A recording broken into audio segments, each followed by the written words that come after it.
All right, testing. All right, I'm so happy that you're here because we've been like, I've been trying to chase you because a handful of my audience really wants you to be a guest on this show, especially Chris Holt of Chris Holt Photography. He loves you, and he's like, Chris, man, you. glad we made it happen. Yeah, so he's like, you make sure you have Sam in your show, and so thank you so much for being on the show. I really appreciate it. Yeah, you're very welcome. I'm glad to be here. I'm happy that you reached out and glad to get a chance to share information and insight with people who are listening to the podcast. Yeah, I know you're a very busy guy. I see your stories, your posts, and so I really appreciate that. Before we begin, I would love it if you tell the listeners and the viewers something about yourself that they probably would be surprised about. Yeah, that's it's a great question, and I like it. It's a great little icebreaker. One of the things I think that probably surprises people the most is that I don't have a background in business through my college education. All of the experience that I have and knowledge I've gained through on the job and continuous education, but my actual formal training is in medieval history and also in writing.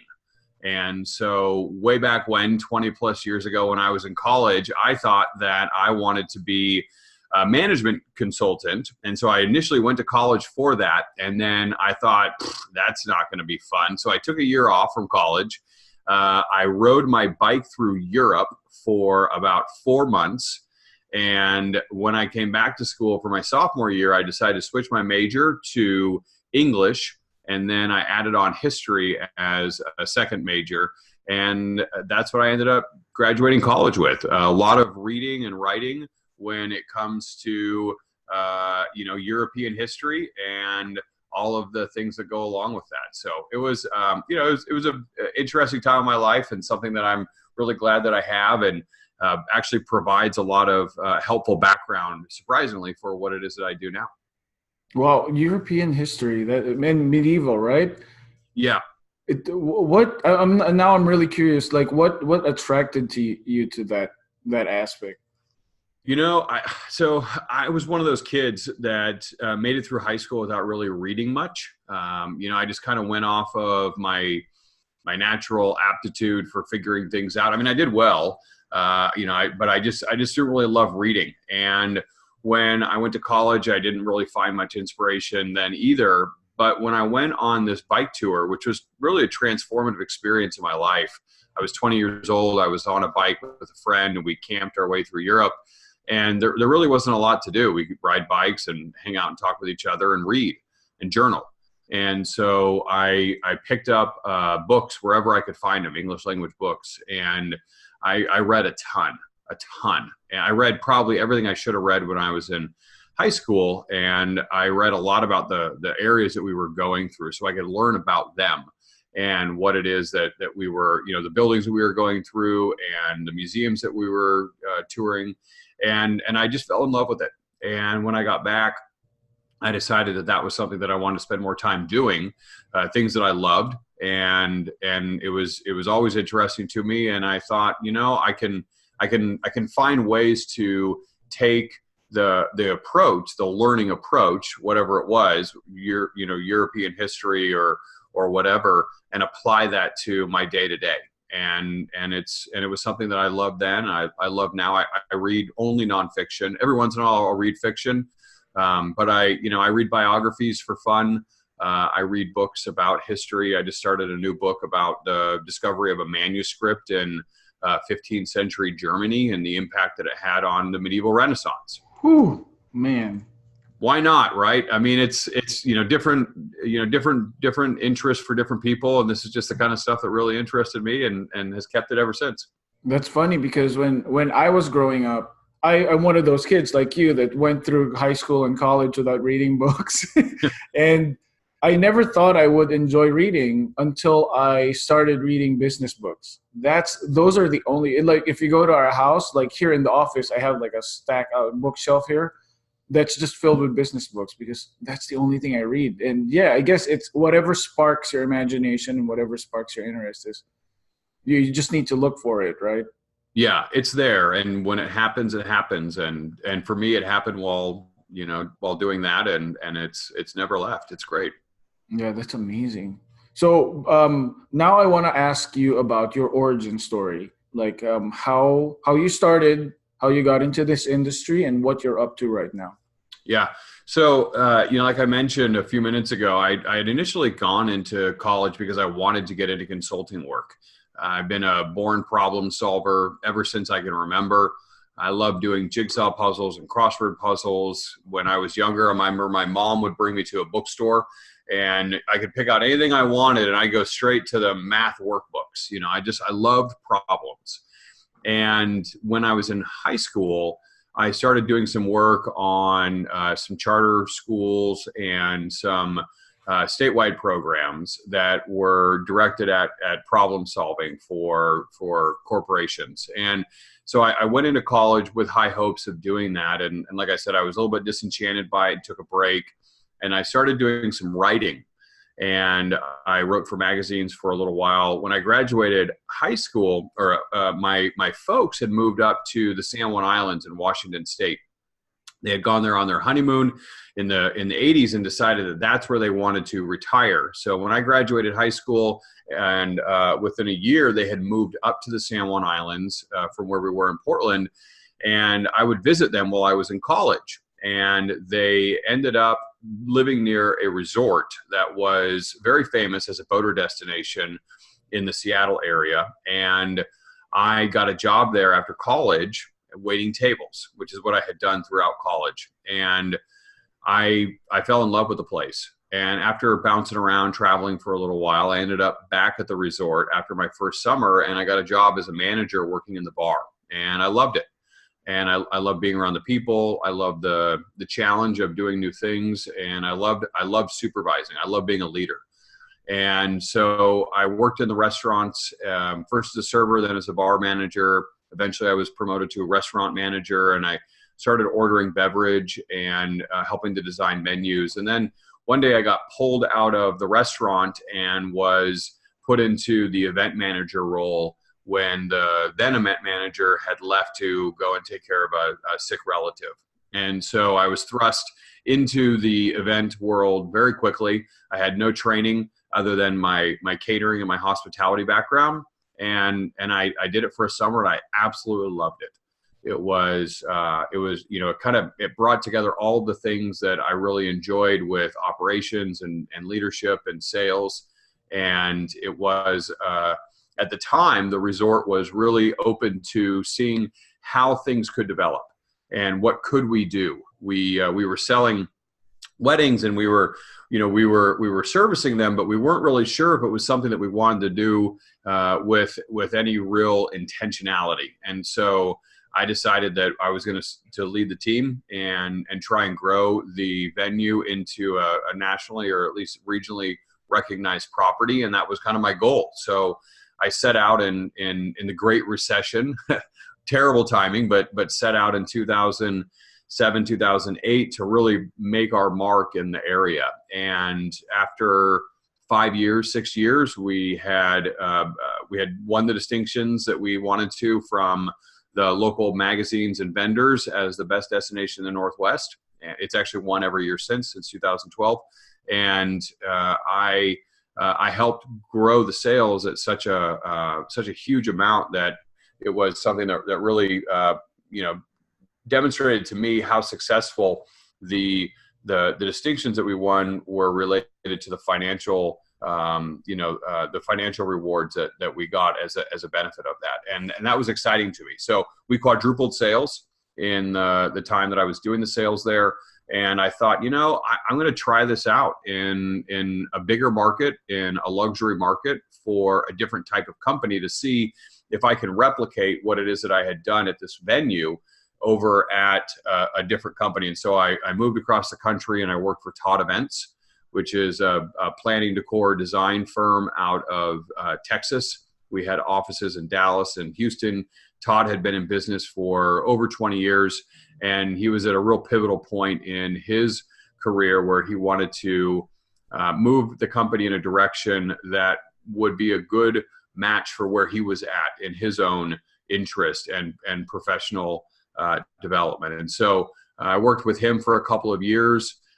We moved the ship in a different direction, and that was a real fun opportunity for me to try things out. And I realized while I was there that this marriage of sales and operations background was something that a lot of people didn't have, and that there were a lot of people who started off in the wedding community.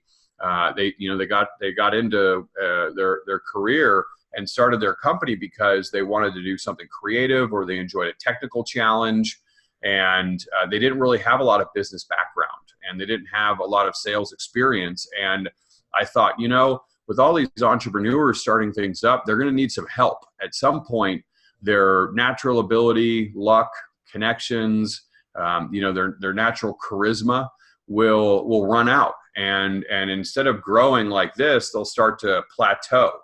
And that usually occurs, 2, 3, 4 years in. And at that point, I know they're going to need some help. And that's where that kind of consulting, problem solving, coaching, leadership desire that I have really came into play. So in 2016, I started doing the consulting work, and I've narrowed down to working only really with wedding pros, various fields, different parts of the country, different levels of success. And I spent all my time doing that, one-on-one work and speaking across the country on sales and pricing.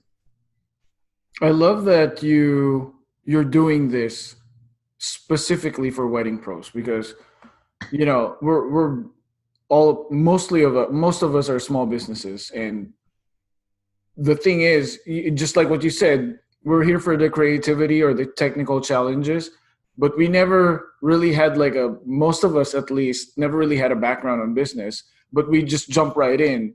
And this day and age of Gary Vaynerchuk and all of these guys who are preaching, just all you have to do is just do it, just now, do it now. And it's kind of a little scary. It might be good for some people, but it's scary to me because I don't like risking. I like risking, high risk, high reward, but just risking all of it, just jumping right in without having that guidance is really scary. So when you said that you pretty much got into the groove of things during the recession, it's funny because most of the successful people I was talking to, most of them start out during the recession. They actually discover, it's now or never. There's nothing to lose. So I love that my audience pretty much can relate to that. Yeah, it is. I think look, if you look at what's happened right now, this has been the strongest continuous growing economy in the history of the U.S. From what I understand, I think it's 108 consecutive quarters of growth, and going through and looking at that, I think that it's not hard to see success when the currents are sweeping you towards that goal, that destination, that outcome, right? You just kind of float along, and things will go well for you. I think that going through hard times, makes us better at what we do. It refines our skill set because we have so much more necessity. And we have to. If we don't do this, we literally don't survive. And so, I do think that there's a lot of people who would consider themselves coaches or mentors or consultants.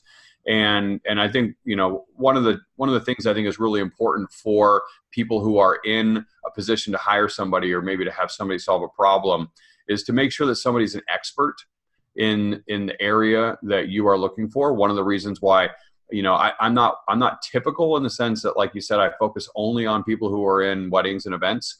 A lot of people who are coaches and consultants and mentors will focus on people who are in the creative industries. And that could be any number of things.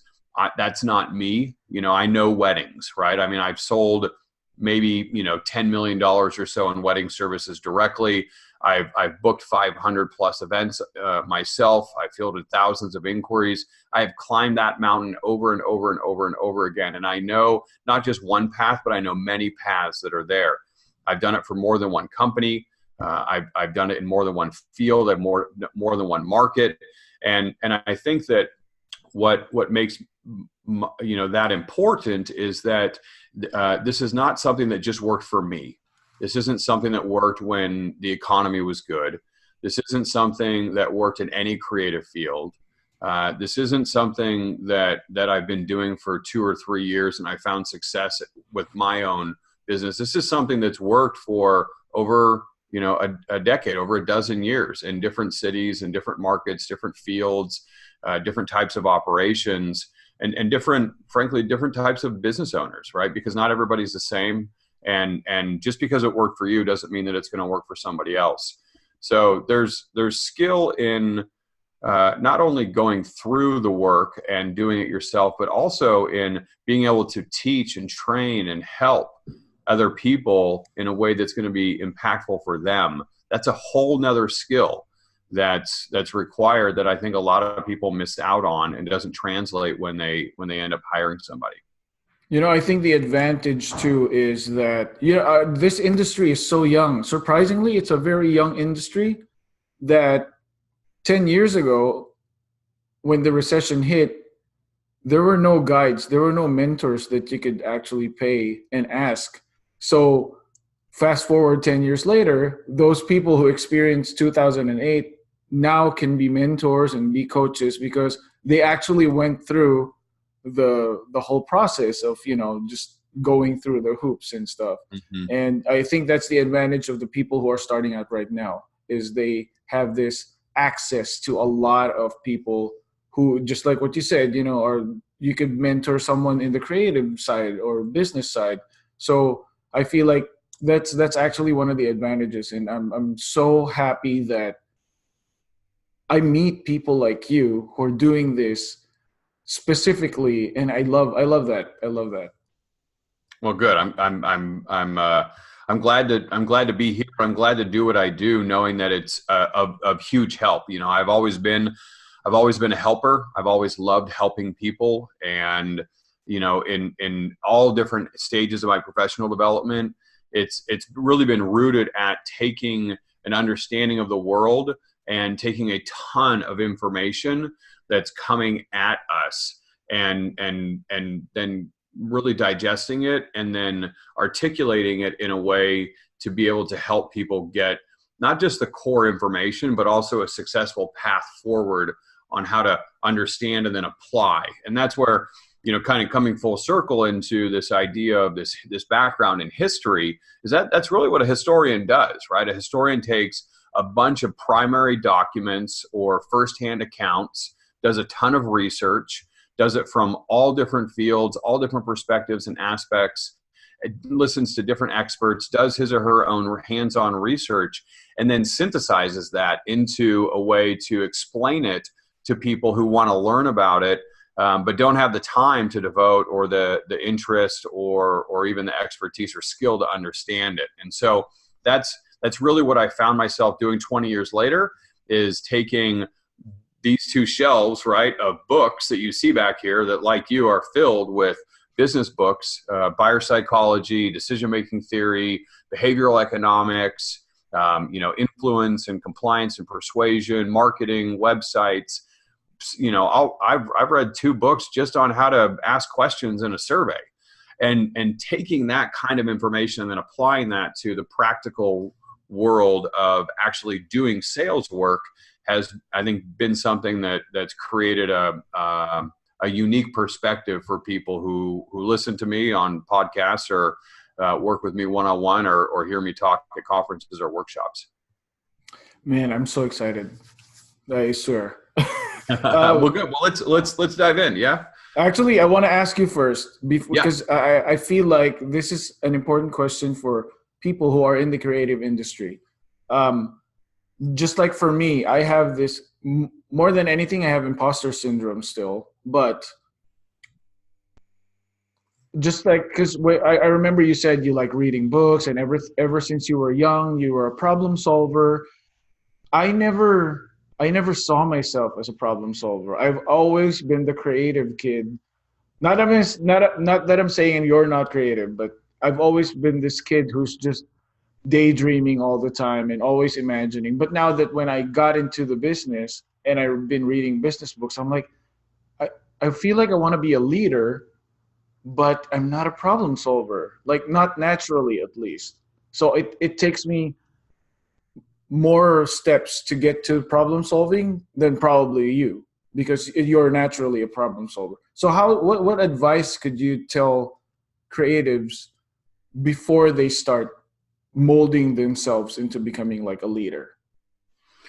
Yeah, it's a great question in that people are looking for ways to, almost DIY, do it themselves to fix things. And I think that's absolutely helpful. I think for creative types, anybody who's creative, I think is a problem solver already. And everybody who's a problem solver is and incredibly creative in the sense that, I always tell people that what I do when I go through and work on people's businesses or provide advice or recommendations is that I'm having conversations and I'm pulling little bits of information out of the conversation or the market research or customer research that I'm doing. And then I take that information and I arrange it in a new way to be able to create a path forward for the business to succeed. And it's at its essence that really is creative. And it's taking something that exists already and doing something new with it, pulling out the raw materials, and then painting a picture of clarity to success. And so I think that most creative business owners have an opportunity to just translate that over by learning more about the different raw materials that you need to use to create the solution to whatever it is that you're working with. So I think just have the confidence in knowing that you do have it in you.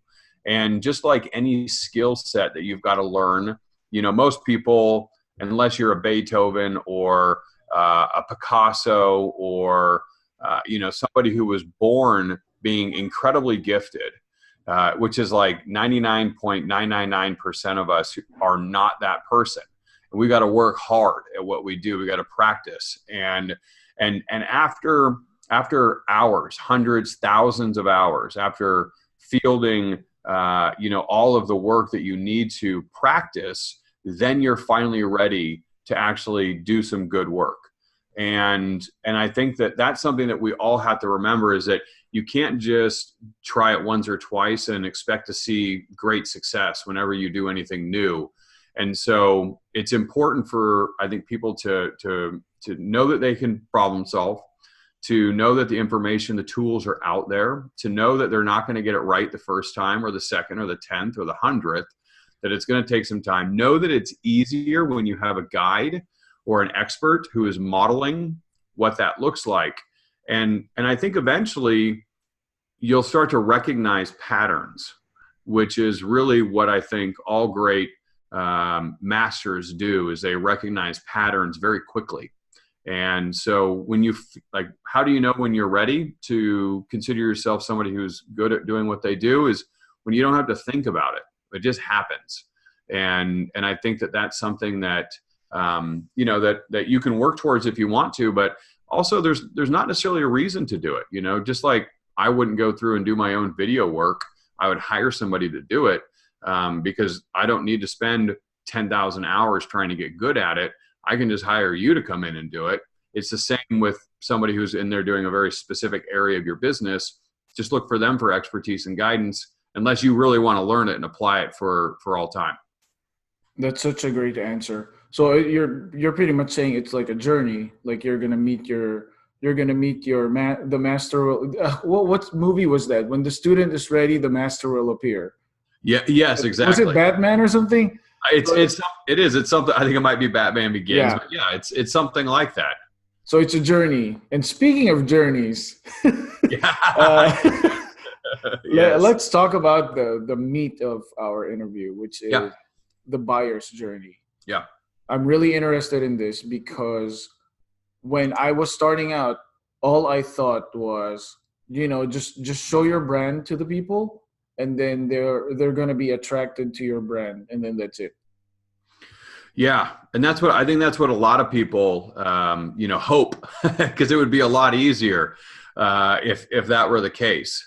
I was talking with a friend of mine who, not in the wedding industry, she's in the fashion industry, worked for a large department store company for many years in purchasing, and she was telling me that when she left to uh, pursue consulting work, she didn't recognize how hard it was just to try and draw people into her client base. And I think that we think that we have this technical skill or this creative eye, and that if we just show the world that people will want to buy our services, and that, unfortunately, that's just not the case.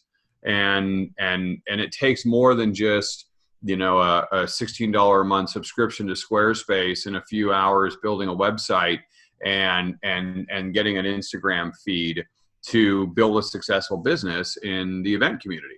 And one of the things that I think really creates an opportunity for us is when we know about what it is that the buyer goes through when they're trying to decide who they need for what they want in their lives.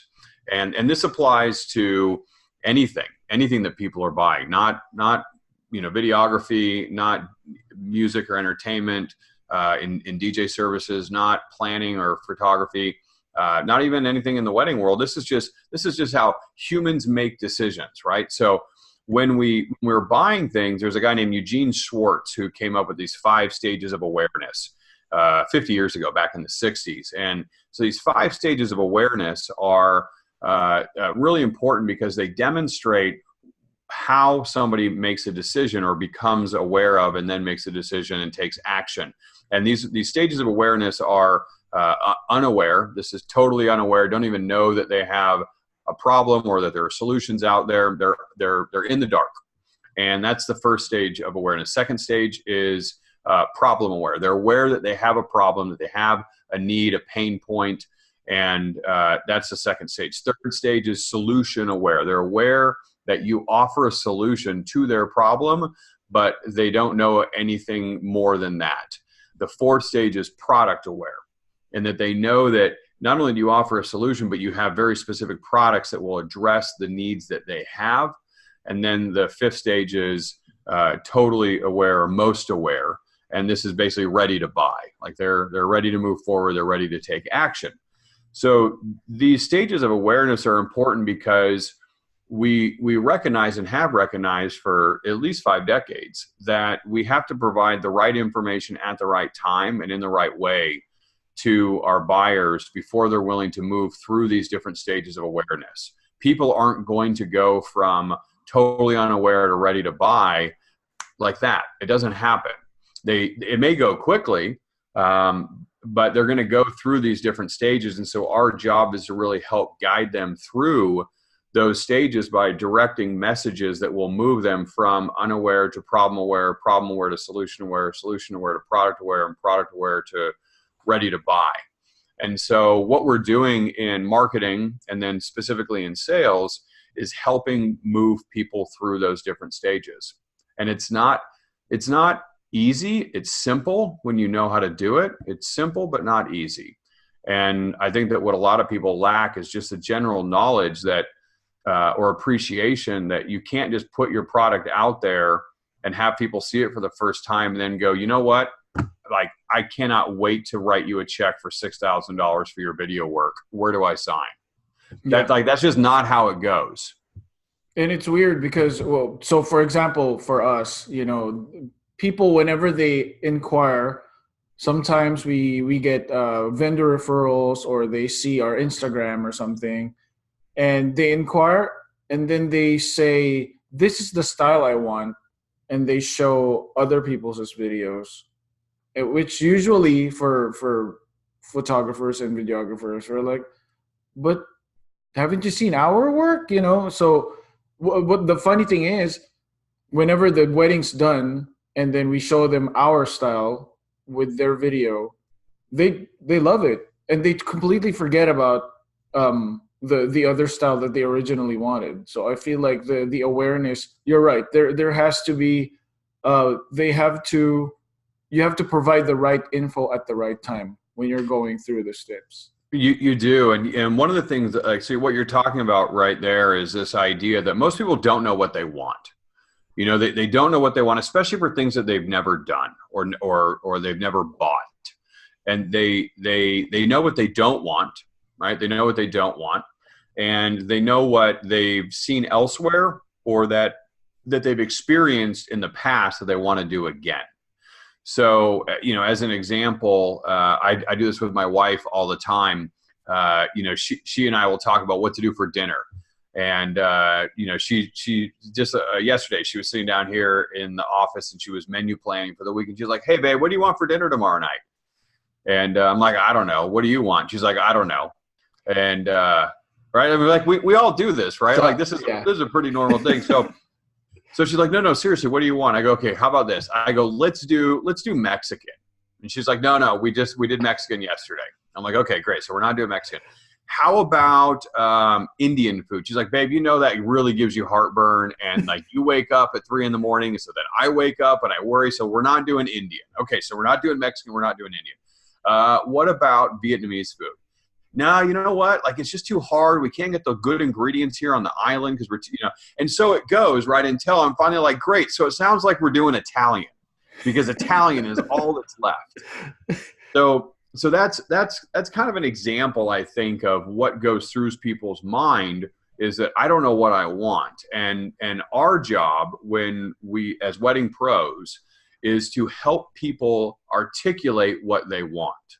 And this is really one of the things that is the first part of the buyer's journey. So there's 3 main stages in the buyer's journey. And this is, you know, different words, different number. It's usually 3 or 4 stages that people talk about for a journey, a customer journey, a buyer's journey, you know, a client's journey, whatever you want to call it. But this is very narrowly focused for me, at least, on these 3 stages of awareness, consideration, and decision.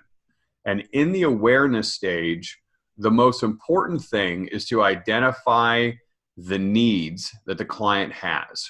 And so the buyer is going through the awareness stage, and they're probably just trying to get a lay of the land. They're recently engaged, or maybe they've engaged for a month or 2. They haven't really done a lot of vendor selection yet.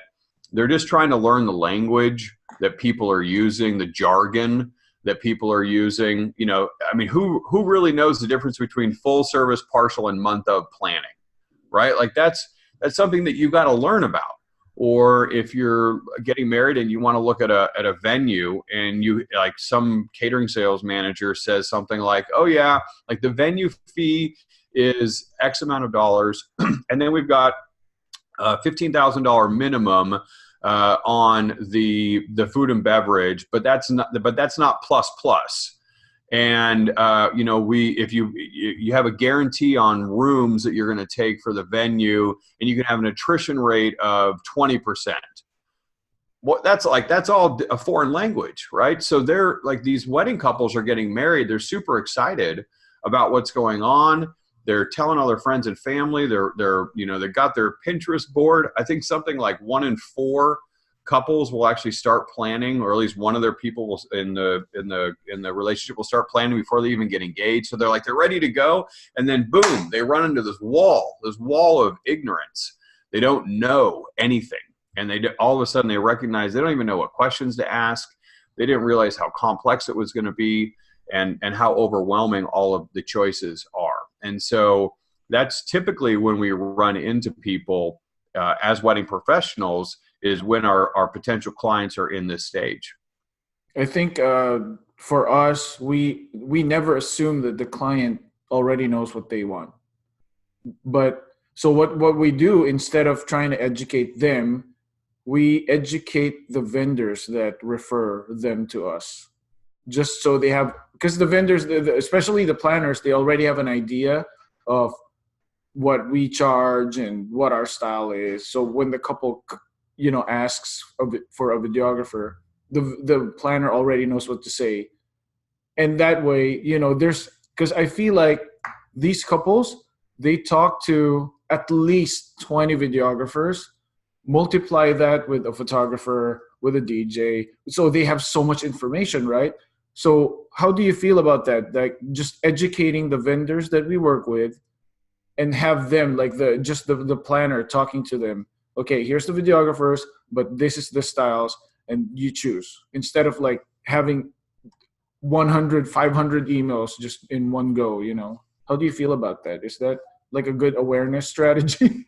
It is. I think it is in the sense that, so if you're fortunate enough to be in a level of success where you're working in large part with venues and planners, right? People who are typically at the top of the food chain, and you're getting a lot of referrals from them for people who are working with them already, and they ask for recommendations. It's a great way to grow your sales team, because essentially the venue and the planner become salespeople for you. And like any salesperson on any sales team that's working for you, you want to make sure that they have a script, that they know the value of your product or service, and that they can share that with people in an effective way. So I think you're spot on with trying to cut through the noise by having other people provide those recommendations, and really get started what your messaging can be. I think the other thing really to highlight in the awareness stage that's important for people who may not be working with planners, you can get on the venue list. That's a big help. But the real thing is to cut through the noise. And I think a lot of times people who are in the wedding industry are just yelling louder than their neighbors to try and grab the attention of wedding couples. And what ends up is this cacophony of, yelling from all areas. And it just results in a complete turnoff of even wanting to do anything with the wedding planning. And it's already hard enough to move people off of the status quo and make progress on making decisions. And then when it becomes so overwhelming and so fraught with risk and choosing incorrectly, that people decide not to move. And so one of the things that I recommend is to try and form an immediate connection and have a great sales experience as a way to stand out as early as possible in the awareness stage. And this is where, I think that people would say who have learned from my method of doing sales work is that getting people on the phone, while it sounds old fashioned, and a lot of people will tell me, oh, nobody has time for any phone calls, this is the single best way that you can stand out in a crowded marketplace, is to have a great sales experience that begins with a connection over the phone, so that you can stand out from the emails and the proposals and the pricing PDFs and really make a mark in the buyer's mind. I'm going to tell you a secret. Yeah, I'm listening. No, so me and my wife. So she's so this is our office. This is our meeting area, and then the other side is where she meets the couples. And the other side is, because there's 3 divisions, the other side's production. So she meets the couples. Most of the time when they walk in, they're sold, because we have an office. But there are times when, just like what you said, there's so much information. These couples, they never reply, they ghost us, or, so what she does is she calls them and she asks, hey, do you have any questions? Did you receive the PDF of the pricing? Or if you have any questions, maybe do you want to already schedule an appointment? She always ends the phone call with a question, and it's so effective because none of the other people do that. Yeah, that's one of it's a real easy technique that you can employ on every single person that you want to respond with. And you can encourage people to not respond to you by not doing this, which is to end it with a question. It's a call to action, right? It's really what it is. It's a call to action. So, a lot of people will end an email with, let me know if you have any questions. And an easy way to change that is, do you have any questions? On the initial inquiry. So what happens when people inquire, right? We all get blanketed with these emails. They're like, hey, my name's Sam. I'm getting married on May 24th of 2020. Are you available and what are your rates? Like, that's a pretty standard inquiry that gets BCC'd, half a bottle of wine into the night, by most wedding couples, right? Like, that's how it goes. Yeah. And so, my response is basically this: yes, I'm available. Yes, I can get you pricing. Unfortunately, I don't know what you need. I'd love to find out what's important to you. Can we hop on a quick 10 to 15 minute phone call? I'm free right now. And I'd put my phone number, or later tonight after you get off of work, or sometime in the middle of the day tomorrow. What time works best for you? ? That's it. That's the email response. No long drawn out email selling my services. No templated canned response that seem impersonal.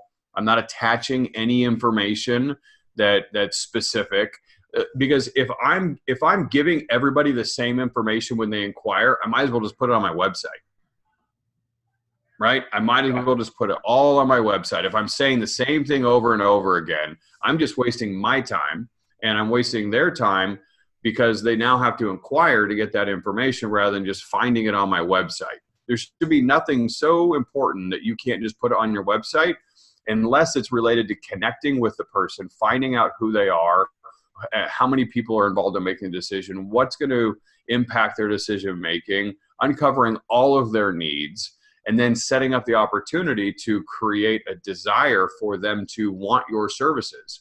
And that can't be done with a blanket email that goes out in the initial inquiry response.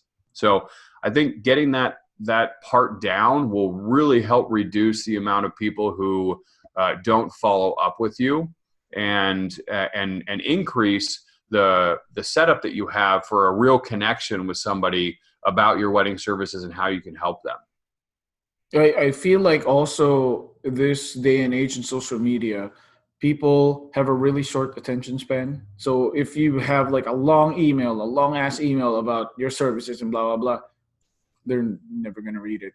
So I think they're not going to read it at that point, right? Like I go through it. I'm like, okay, I don't know. You and your wife go on a vacation. When was the last, I'll just ask you, when was the last vacation you went on with your wife?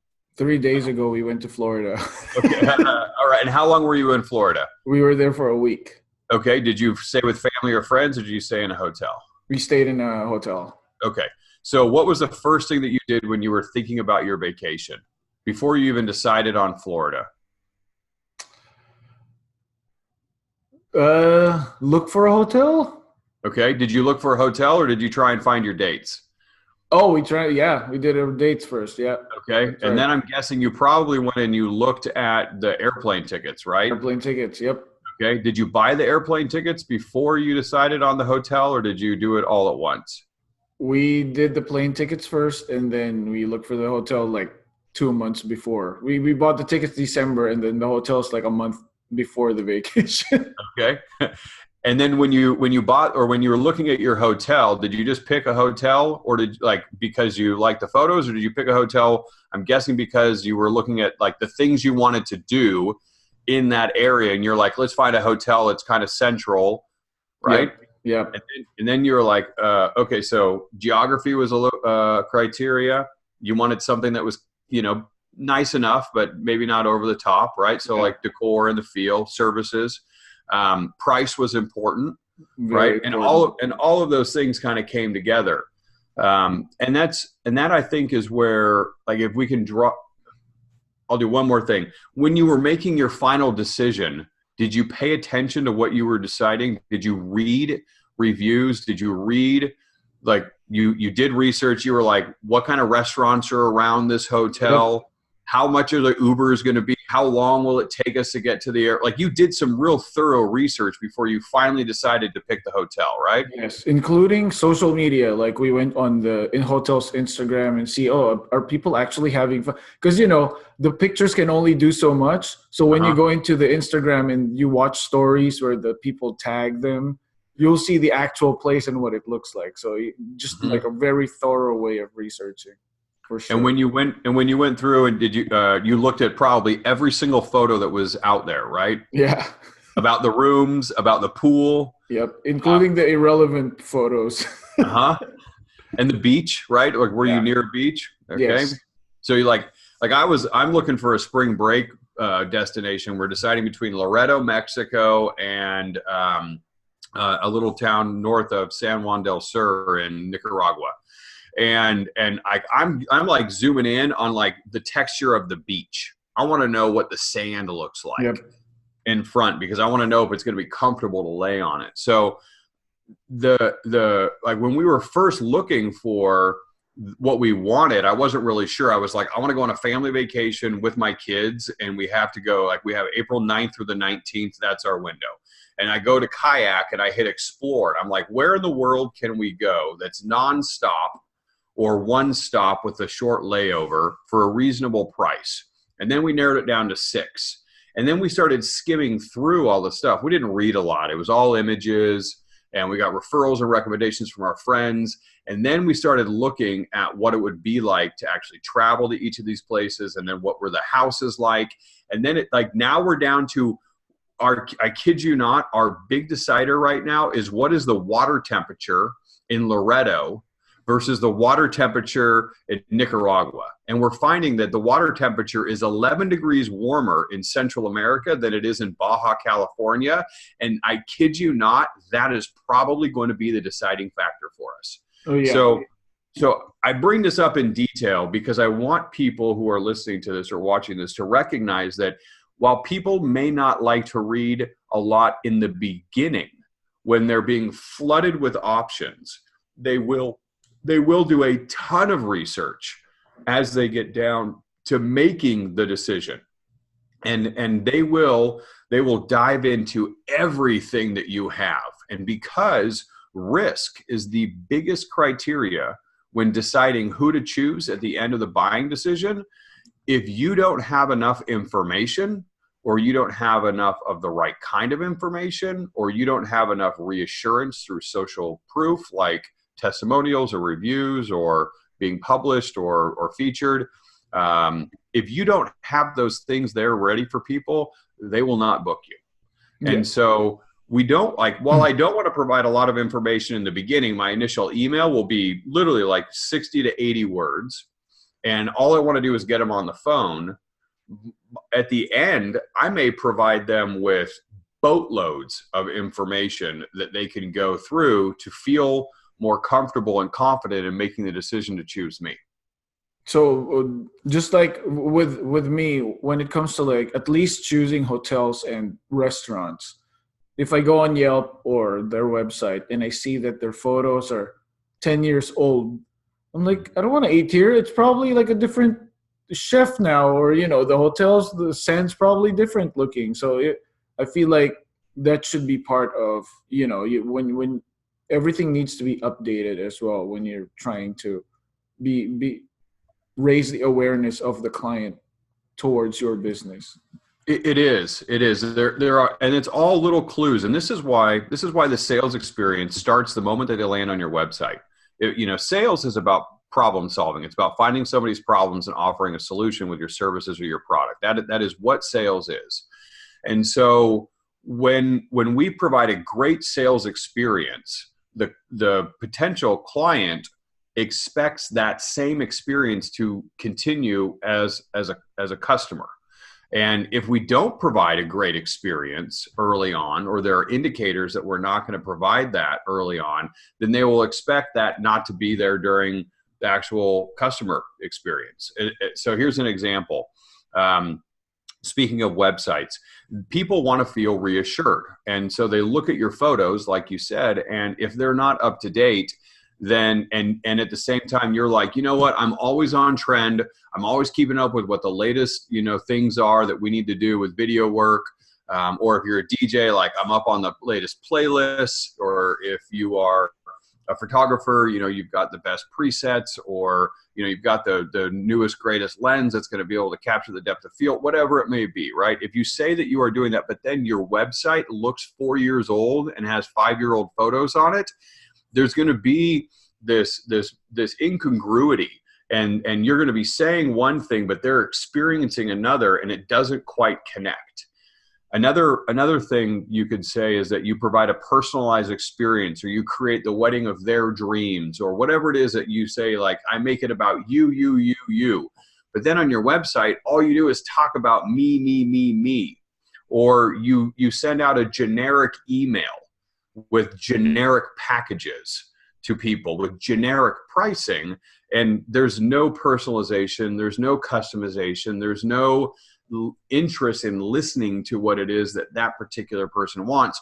You're not connecting there. You say you pay attention to the details, but then you send sloppy emails, or it's spelled wrong, or you don't spell things correctly, right? Or you one of the things, a quick fix is that a lot of wedding professionals don't have an SSL certificate on their website. And as soon as they pull up your website, while they're waiting for it to load, it says not secure.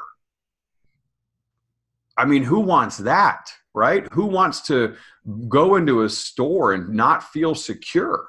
So the little things in the beginning part of the sales experience will indicate to a potential client what it is that they can expect from you down the line.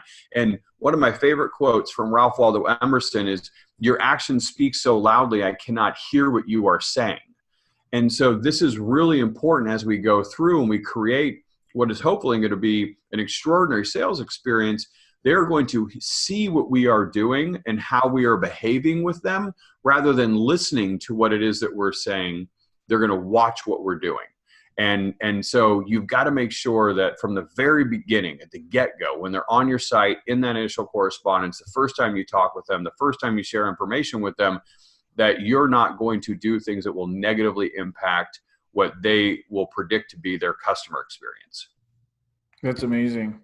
I love that quote. I don't think I've ever seen that quote before, that Ralph Waldo Emerson quote. It's a good one. He's got all sorts of good stuff. This is like back in, this is like 20 years ago in a random class on transcendentalism that I took as part of my part of my work.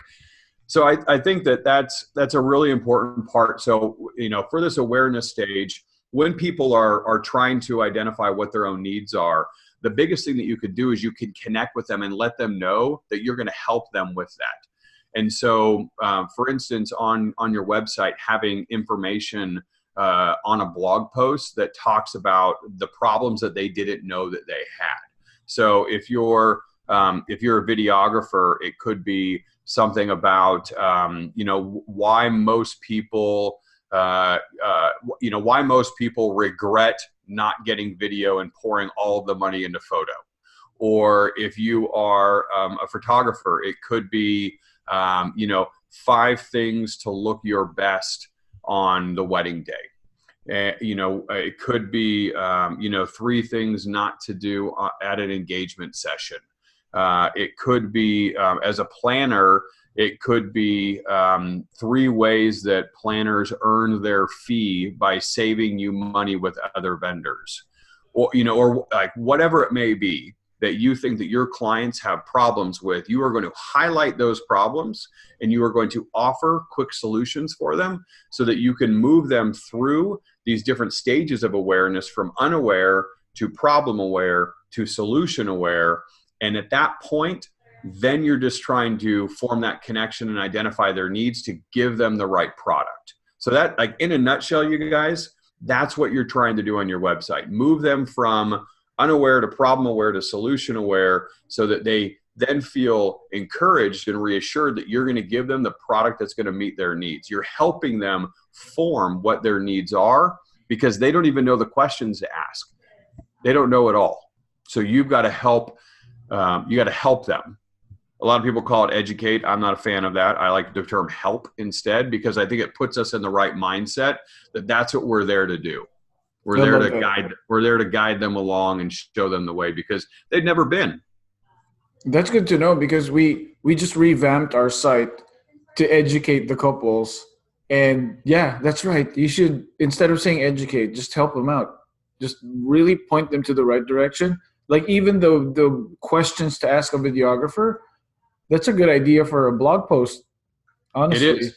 Yeah. It is. This would be 6 things to ask your videographer before signing a contract. That's your blog post, right? Or That's 3 things amazing. I wish I would have asked my videographer before I signed the contract. Like, people are going to read that, right? And they're going to see that you not only are providing the information and the expertise, but that you're helping them with whomever it is that they choose. And here's the beauty of it, is that if you know your comp set and you've positioned yourself so that these questions that you are putting in your blog post are going to be asked of other photographer or other videographers, that you know that they don't have very good answers to them, or you know that it might be a weak area that exposes some deficiencies that they have compared to what you offer. So this is where you use positioning in your comp set to really set yourself apart, and you're making them feel empowered, the client, the buyer, feel empowered, and you're also setting yourself apart, because when they ask you those questions and ask your comp set those questions, you're going to stand out. That's cool. So now that we've identified the needs, the awareness part, I love that the awareness part has to be identifying instead, because initially when you said awareness, like, oh, the client should be aware of me, but then Mm, no, it's actually identifying their needs, and I love that. So yeah, how do you it's self-awareness. Yeah, it's yeah, self-awareness. so how do you move from awareness to consideration? So the consideration stage is the middle part, and this is typically when they inquire. Now, they may inquire prematurely, in the sense that they're not ready to truly consider the services that you offer to meet those needs, because they haven't really identified those needs. So you may, when somebody inquires, they're gonna ask questions. Typically, I would say probably more often than not, they're not even ready for the information that you have to share with them. And so you've got to first identify where they're at in the buyer's journey. If they are not ready for your information, then you've got to go backwards and help them identify their needs. But let's say that you've helped them identify their needs, and they're where they need to be. And at this point, you can now provide information on the services that you offer, and you do so in a way that is always directed at the problems, the pain points, the concerns, the needs that they have. So if me, Sam, as a consultant, I work with all types of people. They generally go into 2 different categories. Category number 1 is the small business that's usually run by 1, maybe 2 people, and photo, video, planner, DJ, could be independent floral, whatever it may be, standalone solopreneur. They want to grow revenue. Okay, so that's one type of client that I have. Another type of client that I have is somebody who's got a big operation, or a bigger operation. A firm has maybe 3 to 10 employees, does $2 to $5 million a year in revenue, has been around for 4 to 10 years, and doesn't need help growing, because has been so successful with growing that hasn't had time to take inventory of what's going on and organize the company in a way that's going to be successful for other people to do the work, rather than that owner being a part of it, right? This is the one that's done this kind of growth for a while, but needs to slow down because they're stretched too thin. So I have background in sales and in operations. Now, I can't go through and pitch my services to somebody if I don't know what they need. Right? If I pitch my operations background and my leadership, management, organizational systems, workflow side of me to somebody who's a solo photographer that just wants to know how to create a good website, then it's going to fall on deaf ears, and they're going to go, this guy is not listening to me. This guy doesn't offer the things that I want. And then if I were to offer growth to, sales and marketing growth to somebody who has already grown really quickly and needs help consolidating the success that they've had, they're going to be turned off by what I'm saying. So before we offer the services, the solutions to our clients, we need to make sure that we know what it is that they need, what their pain points are. And then we're only talking to them about the things that will resonate, that will mean something to them. So that's the very first thing, is to identify where they're at in the buyer's journey, and then to really uncover what their specific needs are as best you can. And along the way, we're building trust with the conversations that we're having by listening, by asking a lot of questions, by using empathy, and that's a huge part of what we do. And then we're also trying to understand what type of buyer we're working with. Are we working with somebody who puts the focus on relationships, somebody who puts the focus on information, somebody who puts the focus on ideas, or somebody who puts the focus on just getting things done as fast as possible and moving on with their lives? And so we're doing a lot of things in that consideration stage where we're able to gather information and then present the right kind of information back to them. Okay, so you're saying that you have to identify their need, right? I love that, because you're saying instead of identifying what they want as a pro, you just identify what they need, which is different, right? It Is that what is. you're saying? It is. Yeah. It is. Well, I mean, there may be like the want is kind of like this surface level need. You know, it's like I want photos, or I want video, right? And so like let's just say with photos. So I want photos. Okay, so that's a need. What kind of photos do we want? Let's peel that back a little bit. I want photos of people. Okay, that's great. Okay, so what do you like? What do you want? I want moments that are natural and unposed, right? This is pretty common. Okay, great. And so that a lot of people will stop at that. Here's the question: why do you want that? What's important about that? Getting down into it, you could uncover something, you know, that you did not know was there. It could be, let's just say that maybe the reason why they want natural and unposed is because they personally are projecting that they don't like being in front of the camera because they're awkward or shy in front of the camera. And so what they're really trying to say to you is not that they want natural and unposed, it's that they don't want to feel like they're being produced. So that's what they're saying is, I don't want you to spend 45 minutes with a camera in my face because I'm going to feel awkward and uncomfortable. I'm going to look bad in my photos. And also, I really want to spend time with my family and friends, and I don't want to spend time with you doing a photo shoot on my wedding day. And so if you can ask the right questions to be able to pull out that information from them, you're going to be able to really direct your services in the how you work part rather than what you're going to get. They want to know, how do you get rid of the mystery of, hey, I'm not going to spend a lot of time with you. Instead, what I'm going to do is I'm going to let you be you, and I'll capture the moments and not make you feel awkward and uncomfortable so that you can hang out with your friends and look like you're having a good time, and then you won't have to worry about it. That's the difference between I want photos that look natural and unposed and really pulling at their heart to make the decision rather than just their head. I love that, because when for us, just let me give you an example for videography, at least for our industry. Clients want a highlight video, they want a full video, they want the raw video, and they want it for $2,000, which is so low.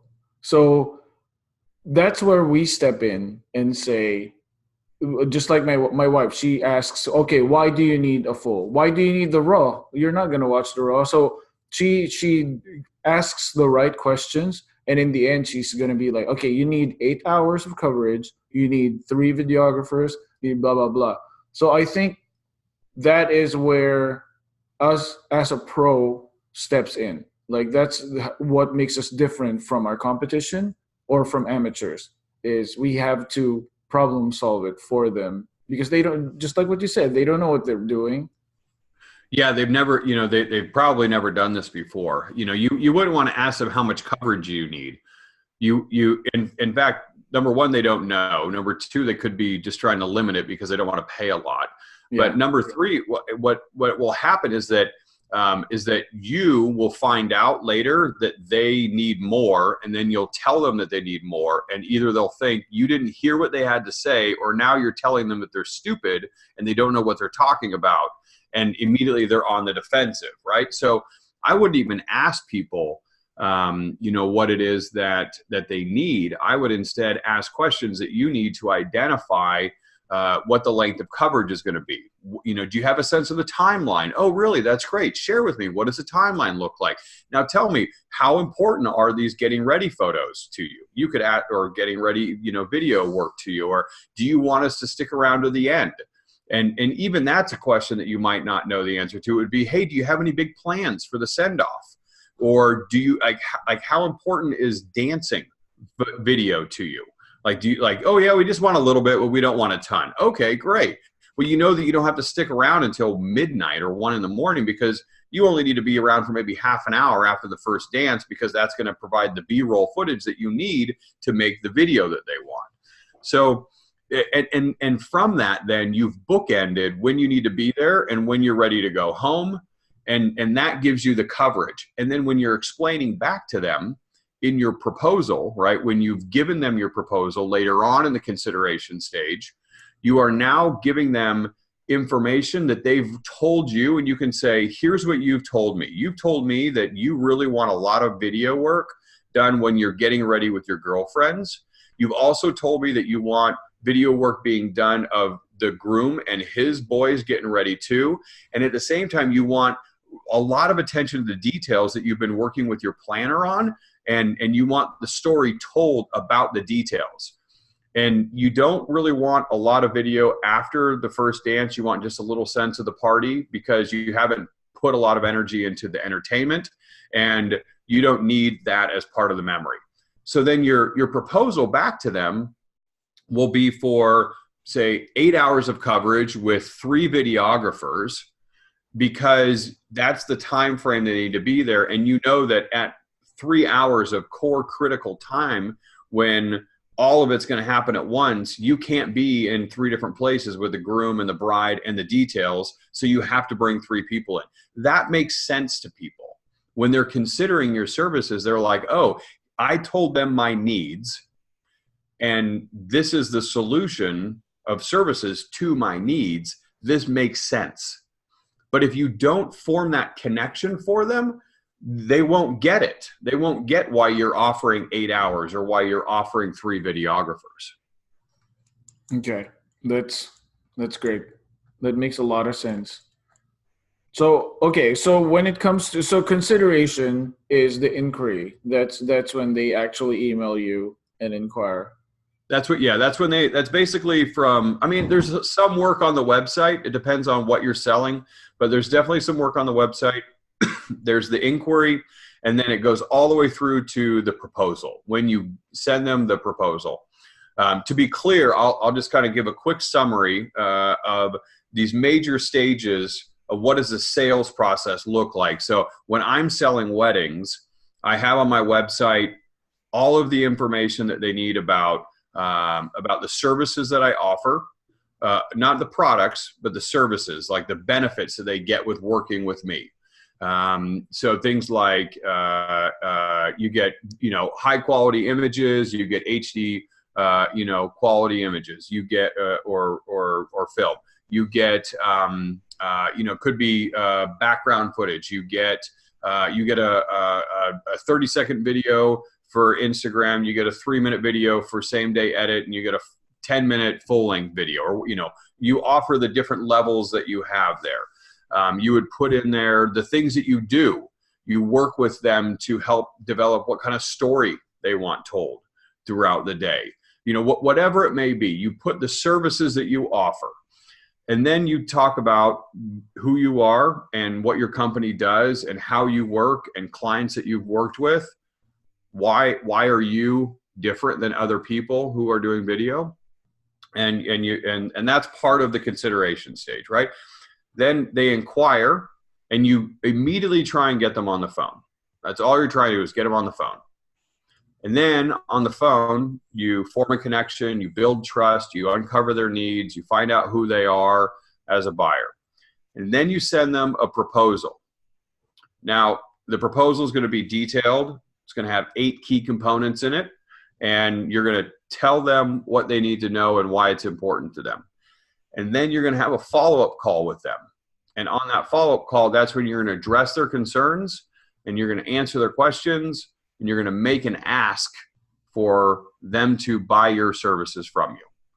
And eventually then you will send over a contract and a deposit form, or, you know, an invoice where they can pay you, and then you'll close the deal. So that's how you do it, in that order. And so the consideration stage then is basically, you know, website really, but a lot of that's going to be inquiry to proposal and the discovery meeting that happens in between. Okay. So you're saying that awareness is from inquiry to sending the first proposal? No, awareness would be they haven't reached out to you. It's all the stuff that Okay. all the stuff that they've done. You know, social media, word of mouth, Pinterest, blog posts. You know, to get into your website. And then once they're on your website, then that's really when the consideration stage is going to begin. It's kind of like your store, right? And your visuals are your merchandising, and your copy is your salesperson. That's cool. Okay. So now, how do you get from proposal to the actual decision? The one that people are really interested in. Yeah, right. Well, so, and here's the deal is that, you know, what's interesting is that I actually started off doing work on pricing. I was like, I've priced, you know, a lot of services, you know, in addition to doing the work that I did in weddings and from a venue, catering, planning, decor, design perspective, I also priced hotel rooms as a lodging director. I was a lodging director for the resort that I worked at for 8 years. And we sold 10,000 room nights a year for about $3 million in sales. And so there's been over $20 million in room nights with, you know, 70, 80,000 room nights involved. So I've set a lot of prices, and I've done a lot of work with that. So I thought, I'm going to do pricing. And what I found in the last 3 years is that everybody wants to know about, like, how do I raise my prices, right? And everybody out there, all the other consultants and coaches and mentors are like, raise your prices, double your prices, charge more, people will pay it. But they're not upping their sales game to build value enough to keep up with how much they want to raise their rates. And so what I've done is I've gone backwards from pricing being the thing that everybody wants to know about, and I've gone backwards into the sales experience. And I'm even going backwards further into the website is really what I'm finding is that generating leads and quality leads is really important. And most people aren't doing a very good job at it on their website with the layout, with the sitemap, the design of their website, and especially with the copy. And so that's just, I think it's important to recognize that, yes, everybody wants to know how to close a piece of business. I can assure you that closing a piece of business is much more likely if you have best practices on your website, if you can get them on the phone and have a great discovery meeting and present a comprehensive, customized proposal that really pulls on the buying triggers. If you can do those things, then it's much easier to book. Like when I sold weddings, the follow-up was usually either an email or a 5 to 10 minute phone call. And that was it, because I had done all of the work beforehand when it mattered the most. And that's where it's really great if you take this approach that you and I have been talking about, and then I put this method that I put up on my website and I talk about in conferences and workshops, is that if you do this good work in the beginning, then it's easy at the end. And I always talk about dump the mentality of really focusing on how to follow up with the people towards the end of the buying journey, and instead focus on following through on what you've already set out and you've already scheduled. So what does that look like in practice?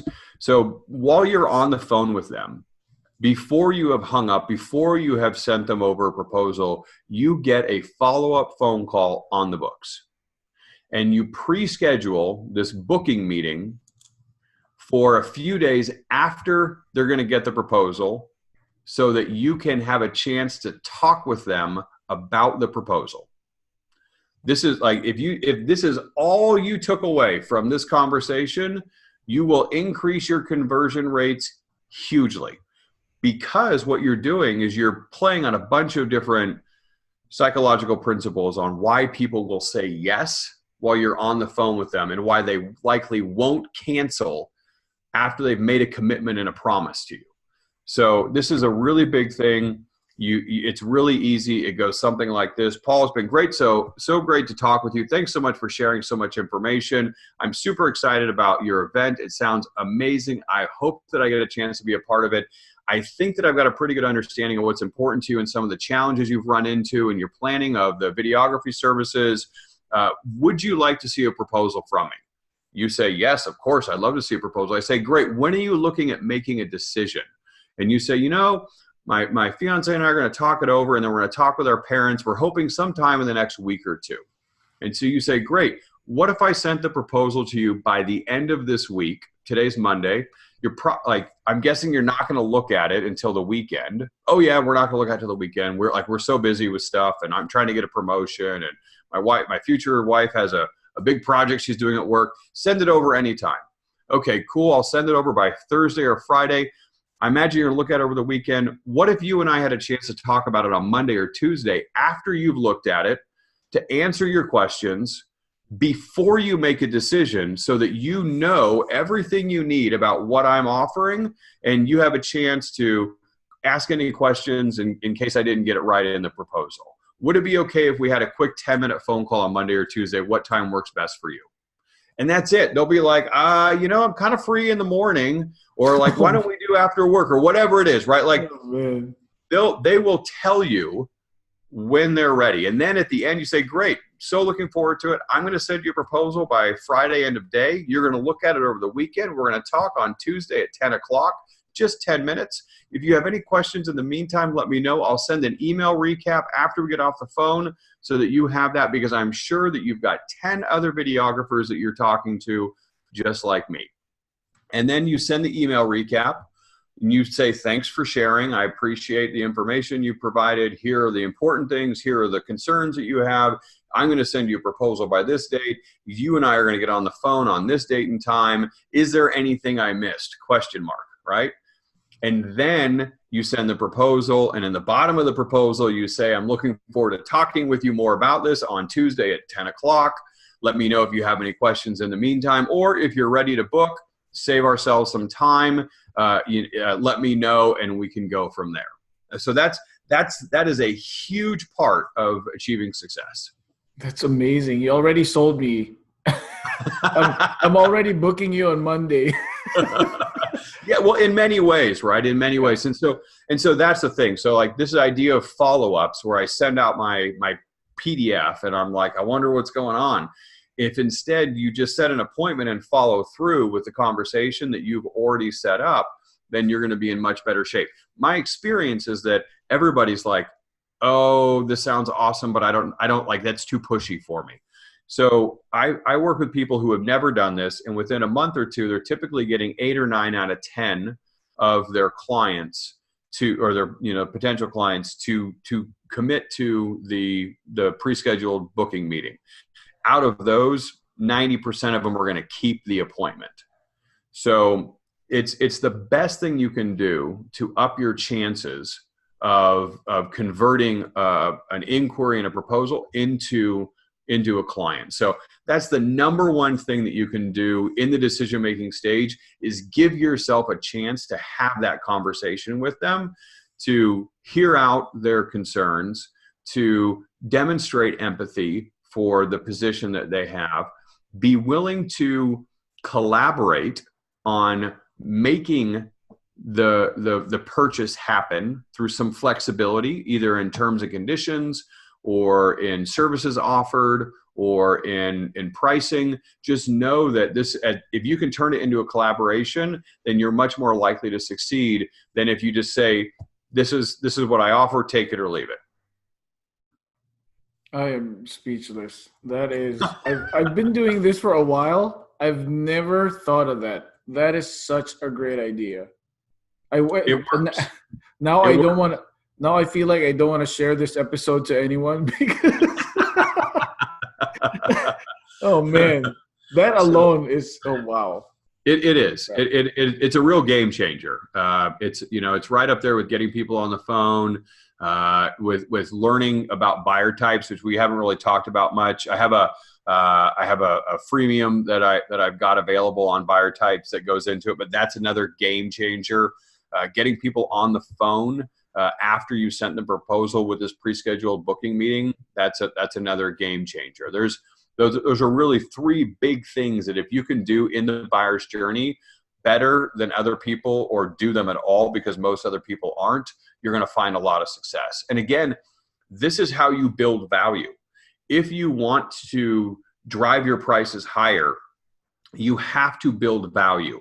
And at some point, you can't keep offering more stuff for people, more time or more videographers, or more minutes of footage, or seconds of footage, or there's only so much you can cram into same day edits, right? There's only so much you can do with your work. And so you have to provide not a luxury product, but a luxury experience. And it begins the moment that they land on your website. And when you provide that luxury experience being a state of mind, then you're going to see people have no problem paying more money, because what they're experiencing now is so incredible, especially compared to the comp set, that they're only going to get more, they feel, as the time goes along when they become your client.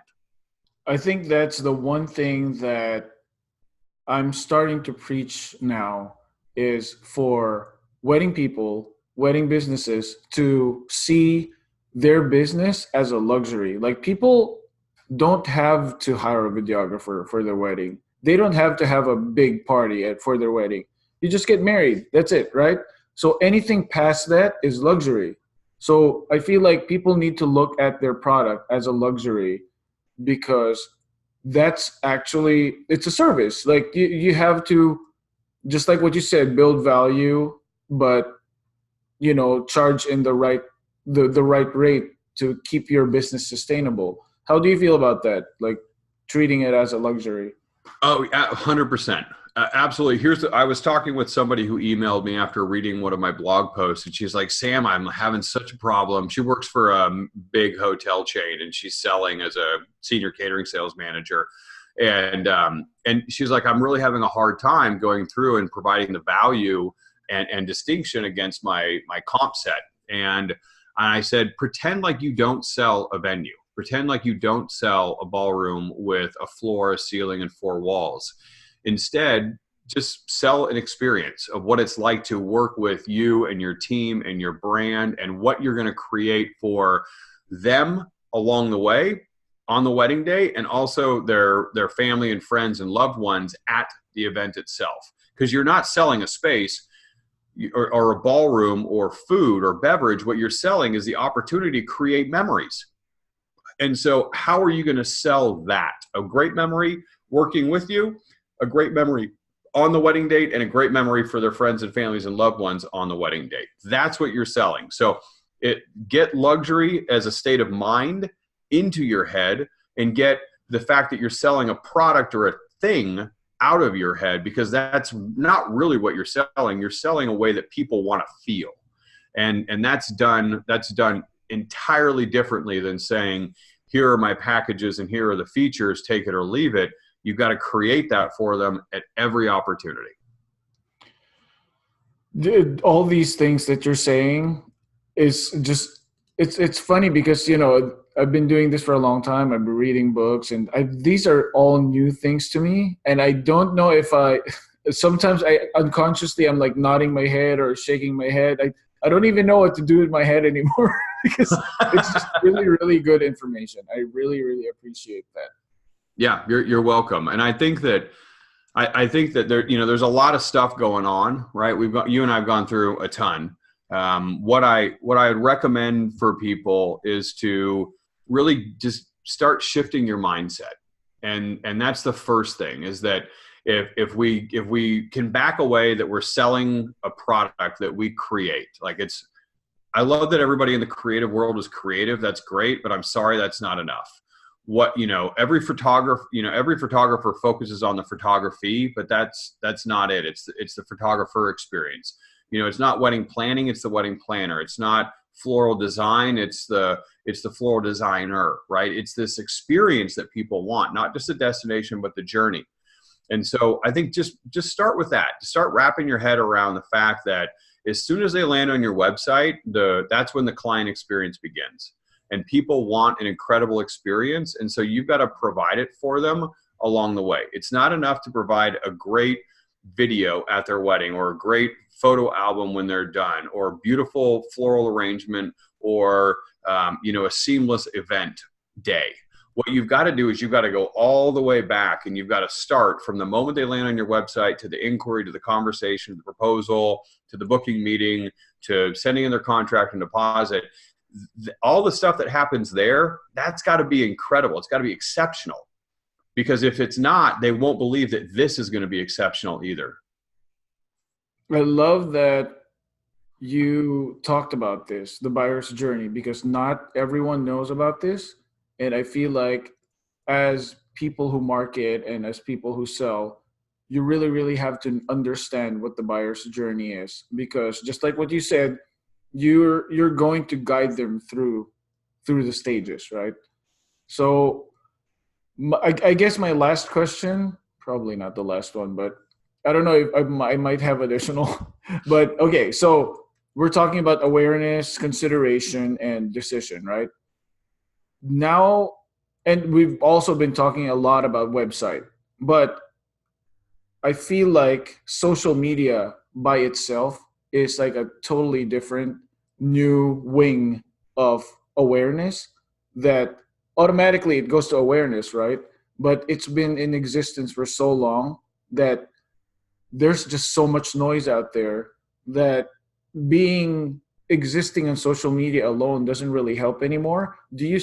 So my question is, do you think that being on social media, particularly Instagram, let's just say Instagram, is being on Instagram right now, do you have to consider it as like an awareness stage for your clients, or should you move it to consideration, which is from your website to the proposal? How do you feel about that? I prefer to be in probably two different places. One, actually probably three.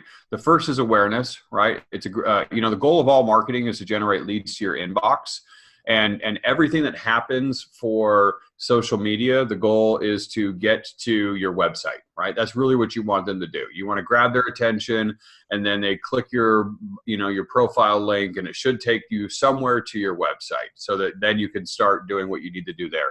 Referrals, same deal. You're going to get referrals from planners or venues or friends. It's going to go to the website. Like everything goes to the website. So that is the first and probably most important part in the early stages for social media.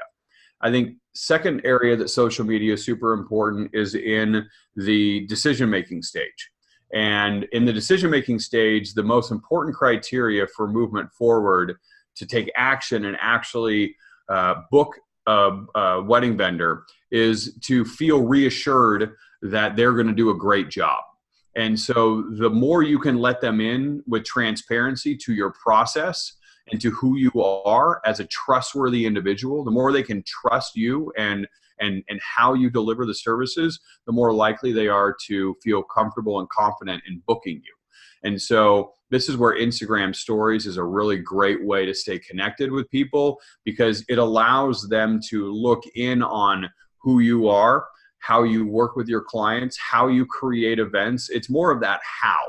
And the more that they know, the more comfortable they'll feel with going with who you are as a person or your brand, your company as a brand. The third area, I think, is how they feel engaged with you through the customer experience when they're actually a client, when they're done with the booking stage and they've actually made a decision and now they're part of that customer journey, not the buyer's journey, but the customer journey. It's a great way for them and for their friends and family to stay connected with what's going on with you as a brand. And that's really important, because I think a lot of people forget that just because you book somebody doesn't mean that you're done with them until the wedding day. In fact, that's your best opportunity to get referrals from that person. They're incredibly excited. that they have finally, after being overwhelmed with options and consumed by the feeling of risk when it came to choosing their videographer or photographer or planner or whatever it may be, they finally feel so good that they decided to go with you. And now every single person who's in their world is like, hey, how's the wedding planning going? And they're like, oh my gosh, it's so amazing. You would not believe what my videographer just did. He sent me over X. Or they are so on top of it, I can't believe it. I had no idea what to expect, and they have guided me along every step of the way. Or they just sent me a Christmas gift. Who does that? Or it's Valentine's Day, and they sent me this really great thing, like showcasing how important, you know, that moment is, that we are still in love on our wedding day, and that they made a little request, and here's a little prompt that they gave us for when we meet, or whatever it is, right? So this is an opportunity for you to create a heightened customer experience, these surprises and delights. And it's a great way to do that on Instagram so that they can now share them with their family and friends. And you can connect with them along the way as they're engaged with you and you're engaged with them. It helps to create that referral opportunity for the people who are in their world. I love surprises and delights. That's so good. Okay, that's a really good point. Social media by itself doesn't just have to be awareness anymore. I love that there's like a lot of uses for it. And just like what we do unconsciously. So when I post on stories, like we were with a couple or we're eating during the reception, I post photos of us just so unconsciously the couple see that what we look like when we're working. Because I've been getting a lot of compliments from inquiries like, oh, we actually saw that you guys were wearing suits when you're shooting, and that really means a lot to us because we've seen other videographers are just wearing a shirt and sneakers, and you know, if we pay them $5,000, they kind of got to look the part. So that's the thing. And that's great that you're doing that. And what you're doing there is so to kind of break that down is that you are doing what's called positioning against your comp set. You're putting out there, hey, it could be done anyway, but we choose to do it this way because we value the look and feel of your wedding, and we want to match with that, not stand out from it. And that's a message that you're saying. You have worked hard to come up with a look and feel for your event. You've asked your guests to show up in a certain attire. We want to make sure we show up in that same attire as well, because that says we are listening to what your wants are, and we're going to do what you need us to do to fit in with your event. We're not doing it our way. We're not divas, right? That also tells wedding planners that you're willing to follow rather than lead, that you're a team player, that you get that there's a uniform, that all those things are important. And so, like, in a nutshell, that's what that shows. And it's things like that you want to put out there, not just anything. You want to put out there things that will position you against your comp set in a way that other people aren't doing. That's perfect. I'm glad I'm doing the right thing. Yeah, well, I'm sure you're doing a lot. And I think generally, like when it comes to social media, just like, it is not a billboard, right? The goal is not to put up posts and get a bunch of likes. The goal is to be able to take out of 100 people that are aware of you or following you or whatever, you're really only going to get 2 or 3 that are going to be serious about buying what it is that you're selling. And so your job is to sort through all the other crap and find a way to connect with those 2 to 3 people in the way that's going to be most meaningful. You do not care about 95, 98% of the people out there. They'll either come along or they won't. But the people who are ready to go, you want to make sure that you're doing things to draw them in. Okay. So my last question, I just thought of a last question that's good. really going to be good. One more bonus question. So I'm going to direct them to your site, right? It's going to be in the show notes for more information about you. Yeah. But because I've gone through your site and there's so many amazing information that I just want to implement them all immediately, right? Yes. But most of us, especially the solopreneurs or the husband and wife teams, just doing all of these can be overwhelming because we're not only, we're not just like shooters and meeting with the couples, where the accountants, where you run to the bank and you take care of the kids.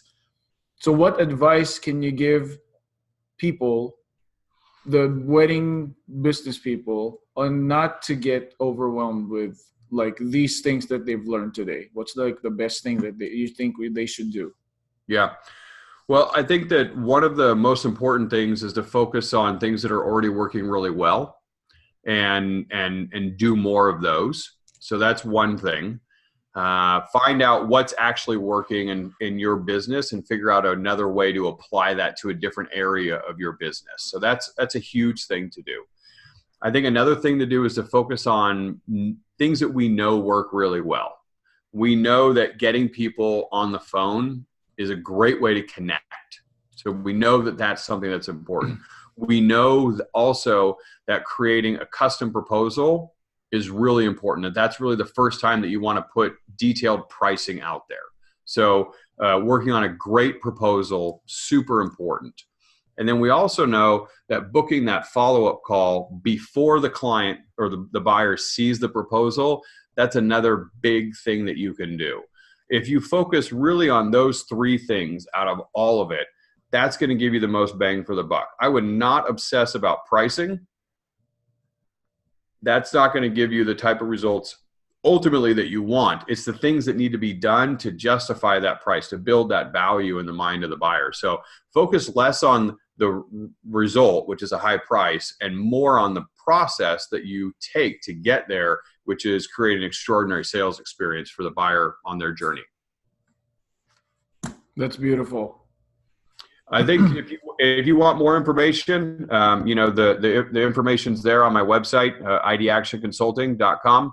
I offer a ton of free advice. Like you said, there's a bunch of it out there. My wife, who has actually more sales experience than I do in the wedding world, and is a collaborator with me on this. She always jokes that I give away too much information for free, but you all are the recipients of that, so congratulations.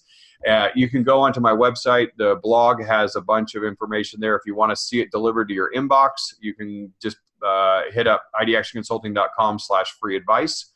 And you can sign up for the newsletter. All good content for free, no spam, no sales work in there. It's just good content for you. Follow me on Instagram at idactionconsulting. I offer 5 posts a week. There's always business advice in it. I do a live morning show with my wife, and we talk about sales and productivity and marketing. And that's usually on at 6 o'clock in the morning Pacific time. We get up pretty early, and we run that for about 10 to 20 minutes each morning. And of course, I have other stuff that you can do that does cost money. It's all of great value. And I have lots of different options, from entry level, $50 a month, to one-on-one immersive long-term mentoring and coaching relationships, and a lot of stuff in between.